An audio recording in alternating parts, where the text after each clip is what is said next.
रुद्रम की बात सुनकर आर्या पूरी तरह हैरान हो गई, लेकिन उसने कुछ नहीं कहा, बस किसी ओबीडियंट बच्चे की तरह अपना सिर हाँ में हिला दिया। सच में वो रुद्रम को कभी समझ नहीं सकती थी, वो उसके बस से बाहर था। अभी थोड़ी देर पहले उस पे कैसे गुस्सा कर रहा था, जैसे उसे कच्चा ही चबा जाएगा, और देखो उससे कितने प्यार से पेश आ रहा था।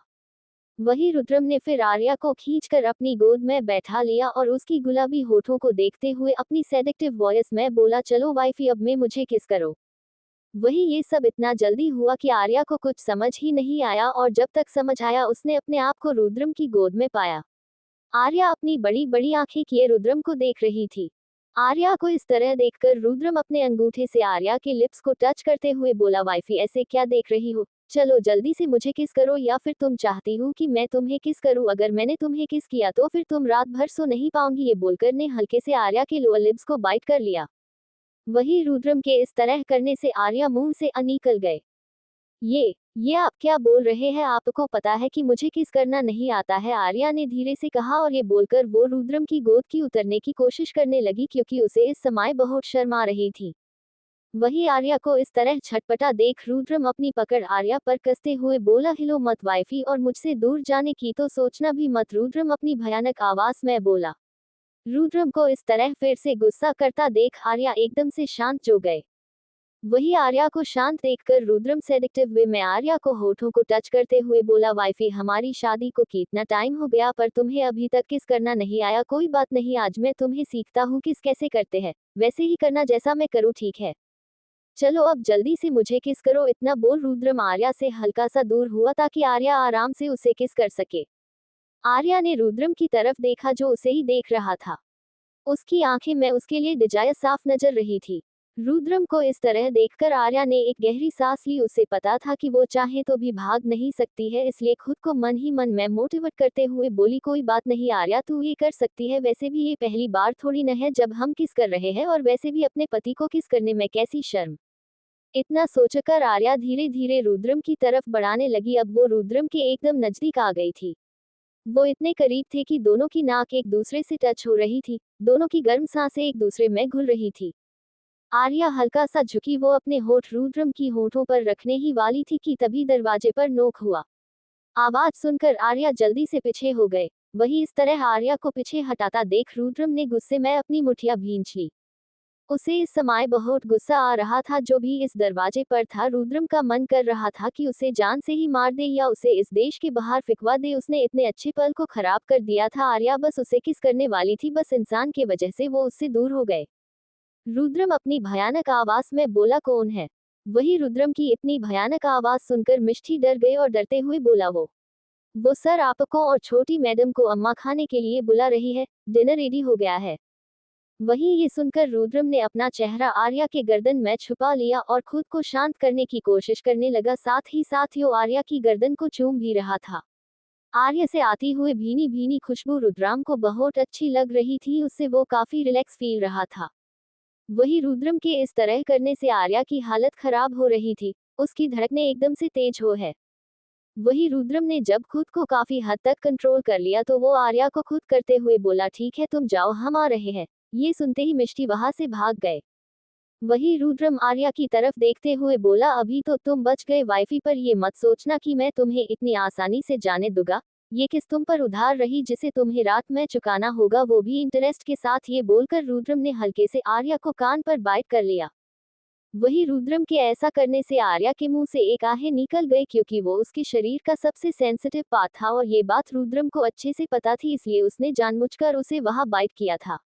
वही दूसरी तरफ सनशाइन इंटरनेशनल कॉलेज। कार्तिक, मुझे नहीं पता कि तुम ऐसा क्यों कर रहे हो, पर एक बार ध्यान से मेरे चेहरे की तरफ देखो। तुम खुद सोचो, अगर मैं मेकअप के साथ ऐसी लगती हूँ तो बिना मेकअप कितनी भयानक लगती होगी। कार्तिक ने एक बार आरोही के चेहरे की तरफ देखा और उसका चेहरा एकदम से मुरझा गया। लेकिन फिर कार्तिक हिम्मत के साथ, मुझे कोई प्रॉब्लम नहीं है, मैं तुम्हारे चेहरे से नहीं तुम्हारे दिल से प्यार करता हूँ, तुम जैसी हो मुझे पसंद हो। आरोही को लगा कि उसका सिर दर्द से फट जाएगा, सच में ये लड़का बहुत ही ज्यादा जिद्दी था। लेकिन आरोही को उसे समझना ही होगा, इसलिए वो गुस्से में अपने दांत किटकिटाते हुए बोली, भले ही तुम मुझे पसंद करते हो पर मैं तुम्हें पसंद करती हूँ, ऊपर से मैं अपने हस्बैंड के साथ बहुत खुश हूँ और हमारा रिश्ता बहुत मजबूत है। आरोही को पता था कि उसके स्टेटस, लुक्स, पावर, पैसा और इंटेलिजेंसी को देखते हुए कोई भी ऐसी लड़की नहीं होगी जो उसे रिजेक्ट करे, लेकिन वो पहले से ही दक्ष से प्यार करती थी और वो कार्तिक के वजह से कोई मुसीबत में नहीं पड़ना चाहती थी। वैसा भी उसकी लाइफ में पहले से कम परेशानियां नहीं थी, इसलिए ये बोलकर कार्तिक का जवाब सुने बिना ही वो आरोही मुड़ी और वहां से चली गए। थोड़ी दूर जाकर आरोही को अच्छा फील हो रहा है, लेकिन जैसे ही उसकी नजर अपने सामने खड़ी लड़की पर उसे कस पर अपनी मुट्ठी ली। ये वो लड़की थी जिसे वो ज्यादा नफरत करती थी और इस समय उसका चेहरा नहीं देखना चाहती थी सोनाली। सच में आज उसका दिन ही खराब था, पहले कार्तिक और अब ये सोनाली। सोनाली अपनी आंखें में चमक के साथ आरोही को देखते हुए बोली, आरोही तुम यहाँ हो, मैं पूरे कॉलेज में तुम्हें ढूंढ रही हूँ। सोनाली को इतना खुश देखकर आरोही अपनी आंखें सिकुड़ते हुए बोली, क्या हुआ? आरोही की बात सुनकर सोनाली हैरान हो गई और उसी हैरानी के साथ बोली, क्या तुम्हें नहीं पता? जल्दी से कॉलेज ग्रुप में देखो, हर तरफ बस तुम्हारे और कार्तिक के बारे में ही बातें हो रही है। आरोही को ये सुनकर ज्यादा हैरानी नहीं हुई, क्योंकि जब कार्तिक ने ईशा का चाटा उसकी जगह खुद पर ले लिया था तभी उसे इस बात का अंदाजा हो गया था, लेकिन उसे नहीं पता था कि ये बात इतनी जल्दी फैल जाएगी। आरोही ने जल्दी से ग्रुप खोला और खोलते हुए उसकी नज़र ग्रुप के टाइटल पर गई, कॉलेज की सबसे बदसूरत लड़की और कॉलेज की हंट की लव स्टोरी। ये एक ऐसा टाइटल था जो हर किसी की नज़र अपने तरफ अट्रैक्ट कर सकता था। उसने जैसे ही ग्रुप ओपन किए उसने उसकी पूरी स्टोरी लिखी हुई थी, कैसे कार्तिक के करीब जाने के लिए वो हर एग्जाम में फेल होते रही कि वो उसके साथ बैठ सके, फिर कैसे चीटिंग करके उसने एग्जाम में टॉप किया, और जब इन सब से बात नहीं बना तो उसने अपने बॉडी का यूज करते हुए कार्तिक को सिड्यूस करने की कोशिश की, और आज तो उसने हद कर दी, कैसे पूरे क्लास के सामने उसका हाथ पकड़ लिया। ये क्या बकवास है, पहले ही ये बात प्रूफ हो गई थी, उसने कोई चीटिंग नहीं की थी और उसने कब उसे सिड्यूस करने की कोशिश है। और रही बात हाथ पकड़ने की बात, तो वो कार्तिक था जिसने उसका हाथ पकड़ा था, वो भी बस गलती से, क्योंकि उस समय वो नींद में था। मगर इन सब से कोई फर्क नहीं पड़ता था, किसी को सच जानने में कोई इंटरेस्ट नहीं था, वो बस कैसे भी करके उस पर झपटा मरना चाहते थे। उसकी बस ये गलती थी कि उसने अपने बदसूरत चेहरे के साथ उसने कॉलेज के हंट को अपने तरफ अट्रैक्ट कर लिया था, पहले ध्रुव और अब कार्तिक, उन सब के लिए ये किसी पाप से कम नहीं था। सच में मैंने खुद देखा कि कैसे वो बदसूरत लड़की अपनी बॉडी से कार्तिक को टच कर रही थी। तभी दूसरा बोला, क्या सच में? ये बहुत ही शर्मनाक है। उसकी कभी आईने में खुद को देखा है? उसकी हिम्मत कैसे हुई मेरे कार्तिक को सिड्यूस करने की? किसी और ने कहा, क्या उसे कॉलेज से नहीं निकला जा रहा था? तो वो अभी तक कॉलेज में क्या कर रही है? ऐसी ही सब उसके बारे में बातें कर रहे थे। आरोही को पता था कि ये सच नहीं है, पर उसके पास खुद को एक्सप्लेन करने का कोई तरीका नहीं था। वो उनसे क्या कहेगी कि ये बस एक तरफा था, वो कार्तिक और ध्रुव ही थे जिन्हीं उसे प्रपोज किया था। अगर उसने ये कहा तो उसे पक्का यकीन था कि सब मिलकर उसका गला दबा देंगे। अब आरोही इस सिचुएशन से निकलने के लिए क्या करेगी? क्या होगा दक्ष का रिएक्शन जब उसे इस बारे में पता चलेगा? और सोनाली, क्या वो इस बात का फायदा उठाएगी आरोही के खिलाफ?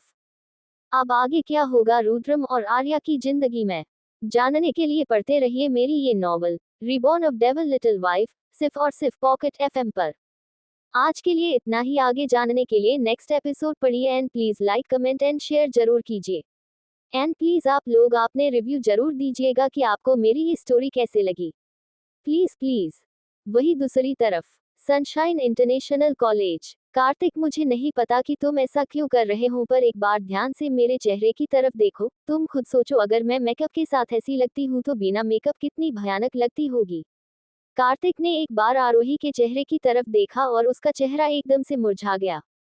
लेकिन फिर कार्तिक हिम्मत के साथ, मुझे कोई प्रॉब्लम नहीं है, मैं तुम्हारे चेहरे से नहीं तुम्हारे दिल से प्यार करता हूँ, तुम जैसी हो मुझे पसंद हो। आरोही को लगा कि उसका सिर दर्द से फट जाएगा, सच में ये लड़का बहुत ही ज्यादा जिद्दी था। लेकिन आरोही को उसे समझना ही होगा, इसलिए वो गुस्से में अपने दांत किटकिटाते हुए बोली, भले ही तुम मुझे पसंद करते हो पर मैं तुम्हें पसंद करती हूँ, ऊपर से मैं अपने हस्बैंड के साथ बहुत खुश हूँ और हमारा रिश्ता बहुत मजबूत है। आरोही को पता था कि उसके स्टेटस, लुक्स, पावर, पैसा और इंटेलिजेंसी को देखते हुए कोई भी ऐसी लड़की नहीं होगी जो उसे रिजेक्ट करे, लेकिन वो पहले से ही दक्ष से प्यार करती थी और वो कार्तिक के वजह से कोई मुसीबत में नहीं पड़ना चाहती थी। वैसा भी उसकी लाइफ में पहले से कम परेशानियां नहीं थी, इसलिए ये बोलकर कार्तिक का जवाब सुने बिना ही वो आरोही मुड़ी और वहां से चली गए। थोड़ी दूर जाकर आरोही को अच्छा फील हो रहा है, लेकिन जैसे ही उसकी नजर अपने सामने खड़ी लड़की पर उसे कस पर अपनी मुट्ठी ली। ये वो लड़की थी जिसे वो ज्यादा नफरत करती थी और इस समय उसका चेहरा नहीं देखना चाहती थी सोनाली। सच में आज उसका दिन ही खराब था, पहले कार्तिक और अब ये सोनाली। सोनाली अपनी आंखें में चमक के साथ आरोही को देखते हुए बोली, आरोही तुम यहाँ हो, मैं पूरे कॉलेज में तुम्हें ढूंढ रही हो। सोनाली को इतना खुश देखकर आरोही अपनी आंखें सिकुड़ते हुए बोली, क्या हुआ?